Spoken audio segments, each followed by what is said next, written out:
ಅಡಗಿದ್ದ ನಮ್ಮ ಮುಕ್ತ ಬಸವಣ್ಣ. ಹಾಲು ಕುಡಿದು ಪವಾಡ ತೋರಿ ಎದ್ದು ಬಂದ ಪಾವನ ಮೂರುತಿ ಕಣ್ಣ. 50 ವರುಷದ ಭಜನೆ ಪೂಜೆಯ ನೆನೆದು ಕರಗಿದೆಯ ಅಪ್ಪ. ಕಾಲದ ಸುಳಿಗೆ ಸಿಲುಕಿ ಬಿದ್ದ ಗುಡಿಯನ್ನು ಕಾಯಲು ಕುಳಿತೆಯ ದೇವಾ. ಕಾಡಿನಂತೆ ಬೆಳೆದ ಮುಳ್ಳುಗಂಟೆ ನಿನ್ನ ಸುತ್ತುವರೆದಿತ್ತು.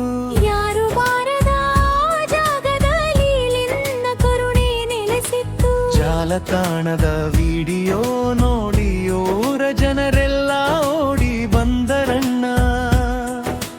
ತಾಯಂದಿರು ತಂದ ಹಾಲನ್ನು ಕುಡಿದು ಧನ್ಯತೆ ನೀಡಿದೆಯ ಬಸವಣ್ಣ. ಕಚಿ ಮುಳ್ಳಿನ ನಡುವೆ ಅಡಗಿದ್ದ ನಮ್ಮ ಮುಗ್ಧ ಬಸವಣ್ಣ. ಹಾಲು ಕುಡಿದು ಪವಾಡ ತೋರಿ ಎದ್ದು ಬಂದ ಪಾವನ ಮೂರುತಿ ಕಣ್ಣ.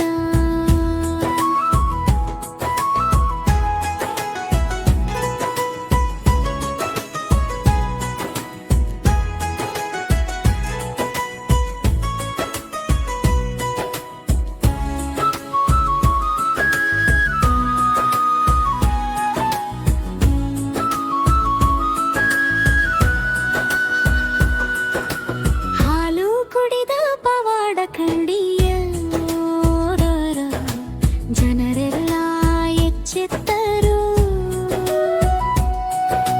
ಮುಳ್ಳಿನ ಕಥೆಯನ್ನು ಸವರಿ ಹಾಕಿ ನಿನ್ನ ದರ್ಶನ ಪಡಿದರು.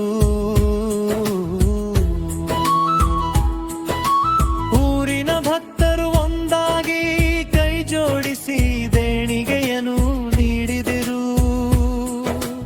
ಅರ್ಧ ಗುಡಿಯನ್ನು ಕಟ್ಟಿ ಮುಗಿಸಿ ನಿನ್ನ ಸೇವೆಗೆ ನಿಂತರು. ಕಚಿ ಮುಳ್ಳಿನ ನಡುವೆ ಅಡಗಿದ್ದ ನಮ್ಮ ಮೂಕ ಬಸವಣ್ಣ.